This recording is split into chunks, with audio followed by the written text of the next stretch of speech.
사흘째 되던 날 갈릴리 가나에 혼례가 있어 예수의 어머니도 거기 계시고 예수와 그 제자들도 혼례 청함을 받았더니 포도주가 떨어진지라. 예수의 어머니가 예수에게 이르되 저들에게 포도주가 없다. 여자여, 나와 무슨 상관이 있나이까? 내 때가 아직 이르지 아니하였나이다. 그의 어머니가 하인들에게 이르되 너희에게 무슨 말씀을 하시든지 그대로 하라. 거기에 유대인의 정결 예식을 따라 두세 통 드는 돌 항아리 6이 놓였는지라. 예수께서 그들에게 이르시되 항아리에 물을 채우라. 하신즉 아귀까지 채우니 이제는 떠서 연회장에게 갖다 주라. 하심에 갖다 주었더니 연회장은 물로 된 포도주를 맛보고도 어디서 났는지 알지 못하되 물떠온 하인들은 알더라. 연회장이 신랑을 불러 말하되 사람마다 먼저 좋은 포도주를 내고 취한 후에 낮은 것을 내거늘 그대는 지금까지 좋은 포도주를 두었도다. 예수께서 이 첫 표적을 갈릴리 가나에서 행하여 그의 영광을 나타내시며 제자들이 그를 믿으니라. 1장 후반부에서 예수님의 제자들이 예수님의 말씀을 듣고 예수님이 부르셔서 예수님이 메시아임을 알고 예수님의 제자가 되었습니다.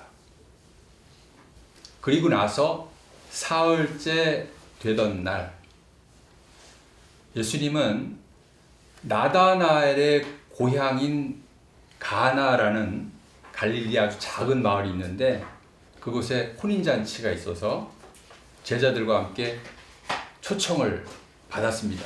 그리고 그곳에서 기적을 행하심으로 당신이 메시아이신 것을 사람들에게 드러내셨습니다. 예수를 믿지 않는 유대인들도 혼인잔치를 장차 오실 메시아를 맞이하는 그 잔치로 여기고 있습니다. 지금도 그렇습니다.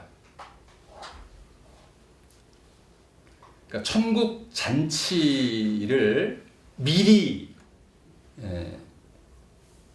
경험한다고 그들은 생각하는 거예요. 그래서 아주 기쁘게, 아주 감격적으로 그들은 그 잔치를 즐깁니다.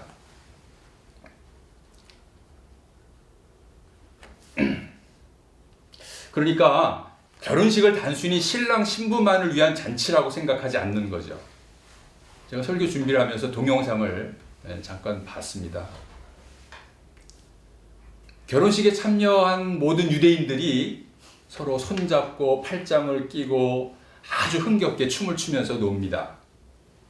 마치 우리 전통 민속 춤인 강강수월래를 연상케 합니다.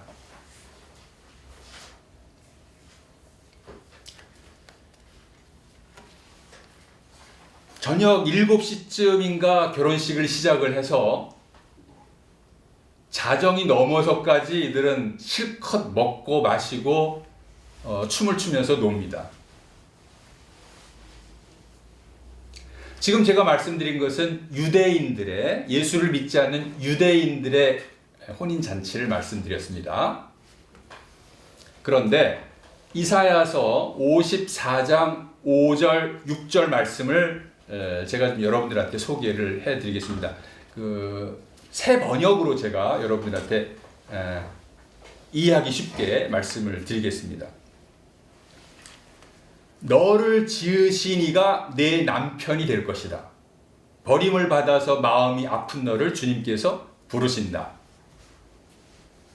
젊은 나이에 아내가 되었다가 버림받은 너를 주님께서 부르신다. 너의 하나님의 말씀이 내가 잠시 너를 버렸으나 큰 긍휼로 너를 다시 불러드리겠다. 자, 제가 그 말씀을 잠깐 소개를 해드렸는데요. 여기서 너는 이스라엘입니다. 그리고 너를 지으시고 너를 버리고 버림받은 이와 다시 재혼을 하겠다 하시는 분도 하나님이십니다. 그런데 잘 들으세요. 여기서 재혼의 대상이 유대인의 이스라엘이 아니고요. 영적인 이스라엘입니다. 즉 교회를 의미합니다.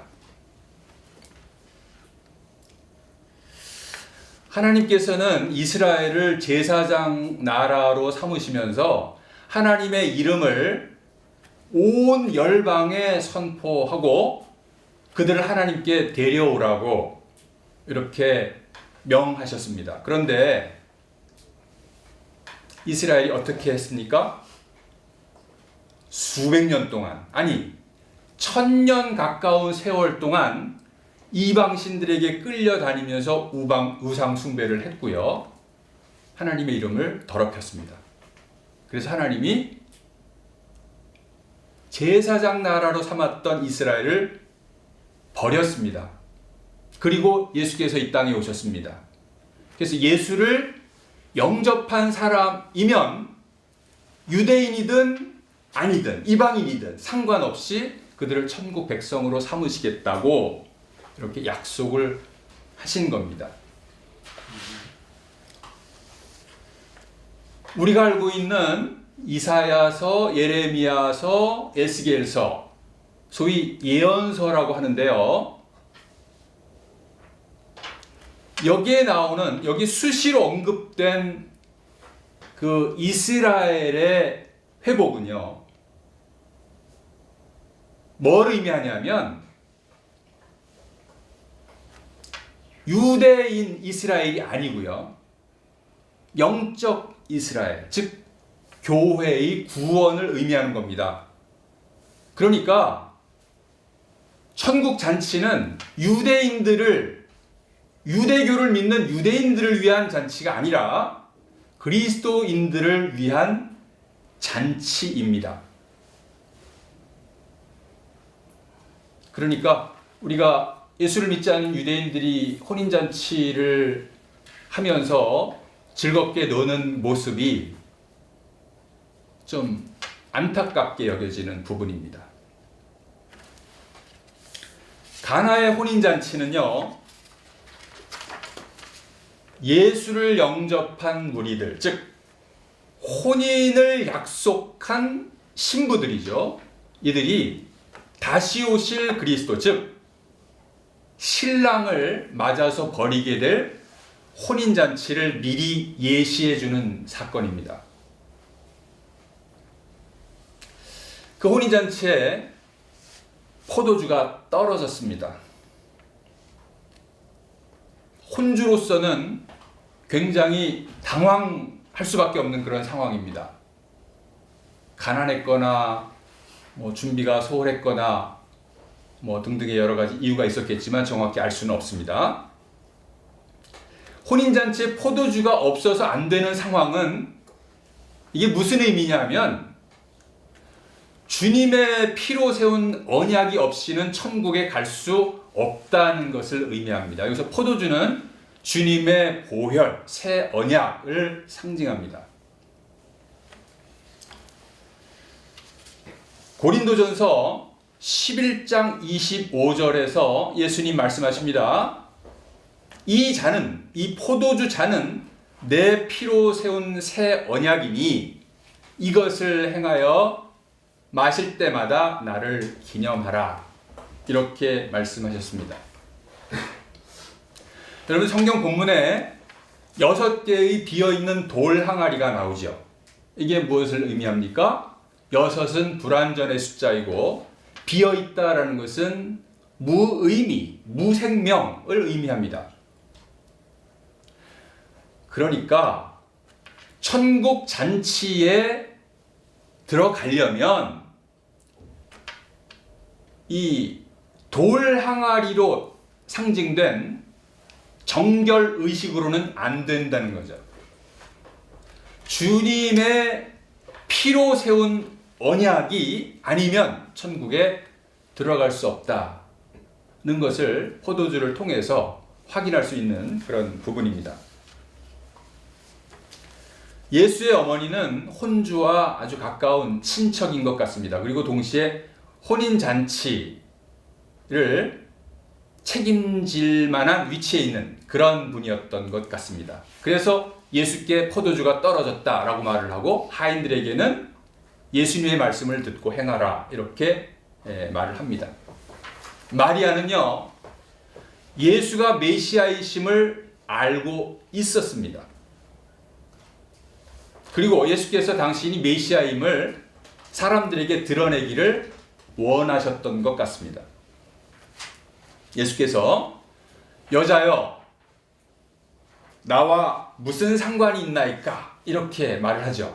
이거는 오해 소지가 상당히 많은 부분인데요. 아들이 엄마에게 하는 말이 아니고요.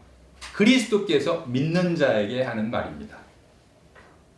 그러니까 엄마가 아닌 믿는 자로서의 그 마음을, 속마음을 꿰뚫고 주님이 잘 알아들었다라는 그런 의미가 담겨 있는 표현입니다. 아셨죠? 그러면서 내 때가 아직 이르지 아니하였나이다 이렇게 말씀을 하시는데요. 죽으심과 부활을 거쳐서 메시아의 영광을 이루실 때가 아직 이르지 않았다 이런 뜻입니다. 메시아의 영광을 이루실 때는 아니지만 당신이 메시아임을 드러낼 필요가 있었고, 그래서 주님은 이 모든 것들을 다 계획을 하신 것입니다. 예수께서 제자들에게 1장 51절에서 그렇게 말씀하셨죠. 지난주 우리가 본 내용입니다. 하늘이 열리고 하나님의 사자들이 인자 위에서 오르락 내리락 하는 것을 보리라 이렇게 약속을 하셨는데, 지금 오늘 본문에서 그 약속을 성취하신 것입니다.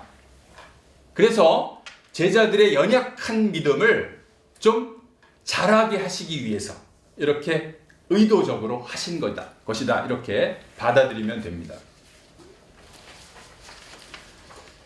11절에서 예수께서 11절의 본문에 보면 그의 영광을 나타내심에 제자들이 그를 믿으리라 이렇게 되어 있습니다. 예수께서 이렇게 기적을 일으키니까 두 가지 반응이 나타납니다. 9절에서 새로운 포도주가 창조되었다는 사실을 하인들이 알았습니다. 그런데 연회장은 몰랐습니다. 하인들은 원래 혼인잔치에 이렇게 참여할 수 있는 그런 자격이 없는 사람들이죠. 그런데 그들은 예수님의 말씀을 듣고 항아리에 물을 채우고 연회장에게 갖다 주면서 물이 포도주가 되었다는 사실을 제일 처음 목격을 했습니다. 그래서 이들은 일반 혼인잔치에는 참여하지는 못하는 그런 사람들이지만 천국 잔치에 동참하는 인사이더가 된 겁니다. 대조적으로 연회장은 이 혼인잔치를 주관하는 사람이죠. 그런데 새 포도주가 어디서 났는지를 알지 못했습니다. 그러니까 연회장은 세상에서는 인사이더였는지 모르겠지만 하나님 나라에서는 아웃사이더가 될 수밖에 없는 사람입니다. 직업이나 신분에 관한 세상적 가치 기준은 하나님 나라에서는 아무런 소용이 없다는 의미도 우리가 생각해 볼 수 있는 그런 부분입니다.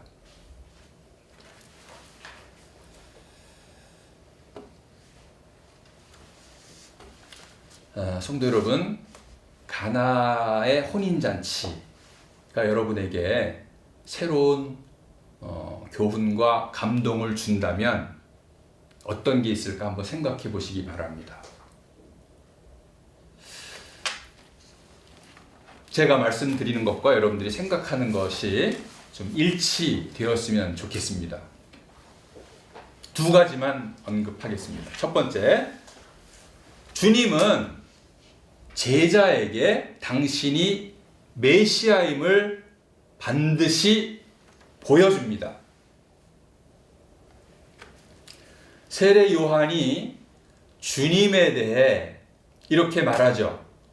세상 죄를 지고 가는 하나님의 어린 양이로다. 이렇게 사람들 앞에서 공개한 후에 예수님이 제자들을 불렀을 때 제자들이 예수님이 메시아인 것을, 그리스도이신 것을 알고 예수님을 따랐습니다. 그리고 혼인잔치에서 기적을 베풀어서 당신이 메시아임을 보여주었습니다. 여러분들 그 마태복음 28장 19절에 보면 예수께서 제자들에게 이렇게 당부합니다. 가서 모든 민족을 제자로 삼으라. 이렇게 말씀을 하십니다. 만약 여러분들이 복음을 듣고 믿었다면 제자가 된 것입니다. 하나님의 자녀가 된 것입니다. 동시에 제자가 된 것입니다. 그러면 제자가 되었다면 예수께서 혼인잔치에서 행하셨던 것처럼 여러분들에게도 분명히 당신이 그리스도시라는 것을 보여주십니다. 나는 본 적이 없다고요? 잘 한번 들어보시기 바랍니다. 예수께서 내 죄를 대신해서 죽으시고 부활하셨다는 말에 마음속에 감동이 생기지 않습니까? 또 죄에 대해서 애통해하는 마음이 다른 사람들보다 좀 생기지 않습니까? 여러분이 그리스도께서 찾으시는 신부라는 이런 말을 듣고 어떤 감동 같은 것이 생기지 않습니까? 주님이 다시 오시기를 갈망하는 그런 마음이 미약하지만 그래도 그런 마음이 생기지 않습니까? 밋밋해서 그게 있나 없나 잘 모르겠지만 아무튼 그런 감동이 미미하게라도 있으면, 그런 갈망이 미미하게라도 있으면 이것은 분명히 예수께서 그리스도시라는 것을 여러분들에게 보여주는 기적입니다. 두 번째, 우리는 주님의 정결한 신부의 모습으로 신랑 그리스도를 기다려야 합니다. 오늘 말씀에서 이제 가장 포인트를 두고 여러분들에게 이제 말씀을 드리는 이 부분입니다. 잘 들으시기 바랍니다. 예수님은 혼인잔치에 초청을 받아서 간 사람이죠. 본문에서는 분명히 그렇게 나와 있습니다. 그런데 우리가 이 말씀을 계속 묵상하다 보면 어떤 생각이 드냐 하면 이 잔치는 예수님이 진짜 신랑이라는 것을 보여주고 드러내주는 그런 자리입니다. 그리고 신랑 대신 예수께서 당신의 신부들을 찾고 있는 그런 자리입니다. 마리아, 제자들, 하인들, 이들이 지금 신부감으로 정해지고 있습니다.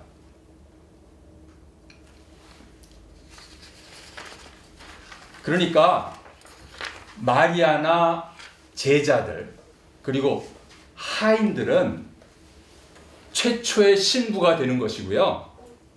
그리고 다시 오실 신랑을 기다리는 여정을 처음 시작한 사람들입니다. 제가 왜 설교 제목을 혼인잔치 기다림의 시작이라고 했는지 좀 여러분들이 이해하실 만한 근거가 되는 부분을 제가 여러분들에게 지금 말씀을 드렸습니다. 혼인 예식은 밤에 치르기 때문에 등불이 없이는 혼인잔치에 참여할 수가 없습니다.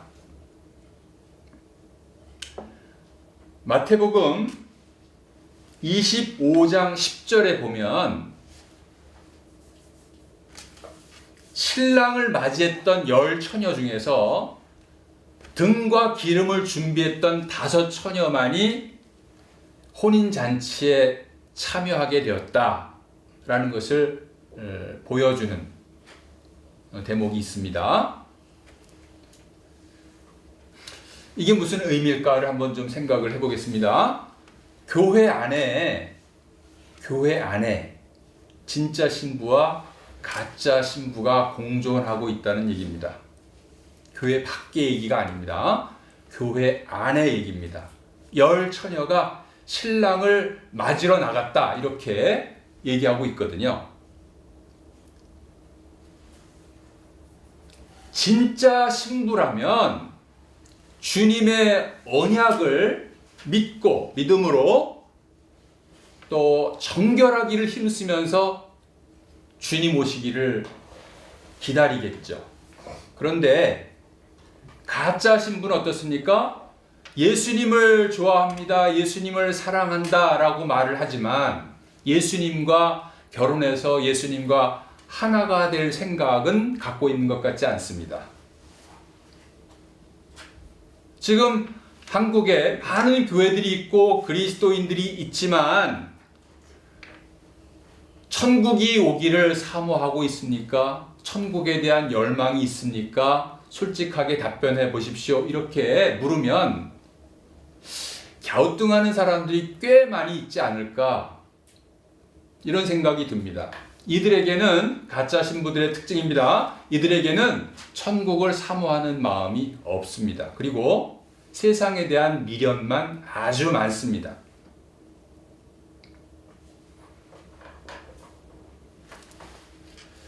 서정주 시인 알죠? 신부라는 산문시가 있습니다. 내용을 잠깐 소개를 해드리겠습니다. 신혼 첫날 밤에 나이가 어린 철부지 신랑이 오줌이 마려서 냉큼 일어나 달려가는 바람에 옷자락이 문 돌적이에 걸렸습니다. 순간 어린 신랑이 무슨 생각을 했냐면 신부가 음탕해서 자기를 잡아당기는 거다 이렇게 생각을 한 거죠. 그리고 신방을 뛰쳐나갔습니다. 그리고 돌아오지 않았습니다. 40년, 50년의 세월이 지난 후 어린 신랑이 꽤 나이가 들었죠. 그리고 우연히 그 신방 앞을 지나가다가 신방을 들르게 되었습니다. 문을 열어보니 첫날 밤 모습 그대로 신부가 초록 저고리, 다홍 치마를 입은 채 고스란히 앉아 있었습니다.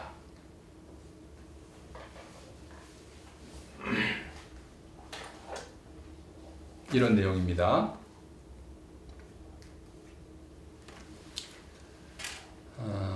여기서 우리가 신부의 모습을 보면서 많은 사람들 혹은 서정주 시인이 의도했던 바는 그런 걸 거예요.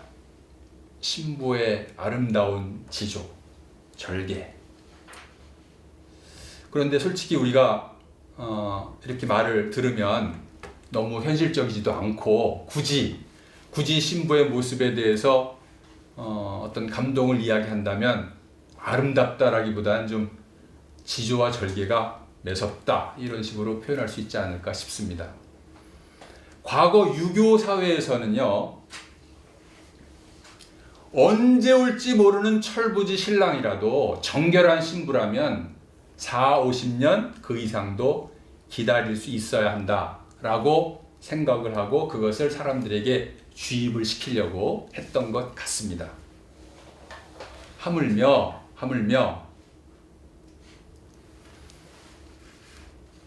예수님을 영접한 무리들, 즉 신부들이죠.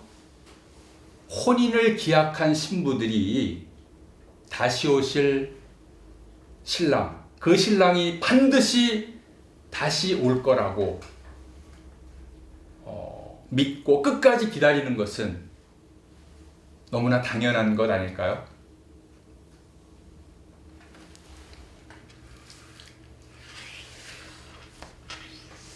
성도 여러분, 기다리되 깨어서 기다려야 합니다. 주님께 집중하면서 주님의 말씀을 순종하면서 마음에 잘 새기면서 그러면서 기다려야 합니다. 아주 피상적인 얘기일 수 있고 좀 감정적인 이야기일 수 있습니다. 오늘은 여러분들에게 좀 감정에 좀 자극을 하고 싶은 그런 마음이 들어서 여러분들에게 설교를 지금 하고 있습니다. 여러분들은 주님이 선택한 주님의 신부입니다. 그러니까 예수님과 예수를 믿는 사람들의 만남과 결합을 어떻게 표현해야 이것이 가장 그래도 사람들에게 정확하게 전달이 될 수 있을까를 생각해서 표현한 것이 결혼입니다. 결혼이라는 것은 남자와 여자가 전혀 다른 환경에서 자란 남자와 여자가 만나서 둘이 하나가 되는 것, 이것이 결혼입니다.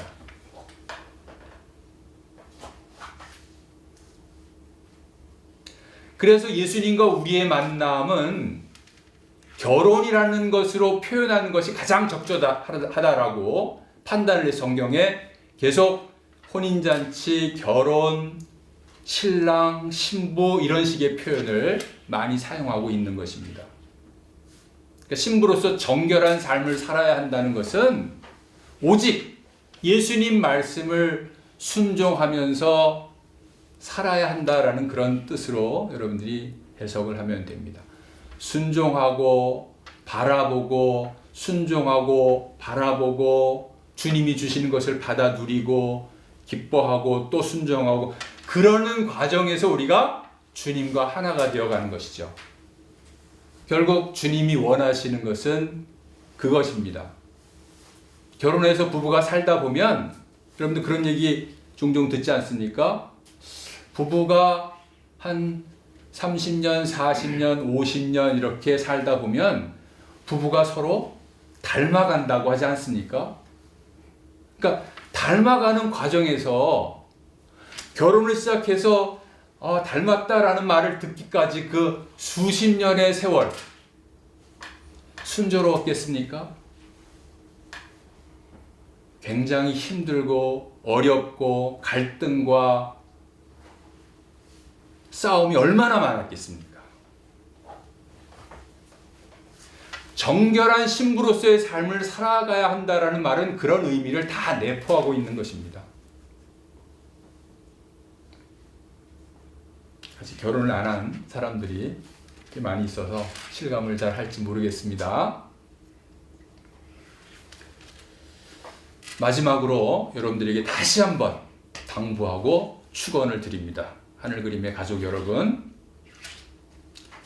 주님이 오시는 그날 그 순간까지 정결한 신부의 모습을 잘 유지하면서 주님께 순종하면서 주님이 주시는 것 받아 누리면서 기뻐하면서 감사하면서 또 순종하면서 주님과 하나가 되어가는 과정을 살아가시기를 주님의 이름으로 축원합니다. 아멘.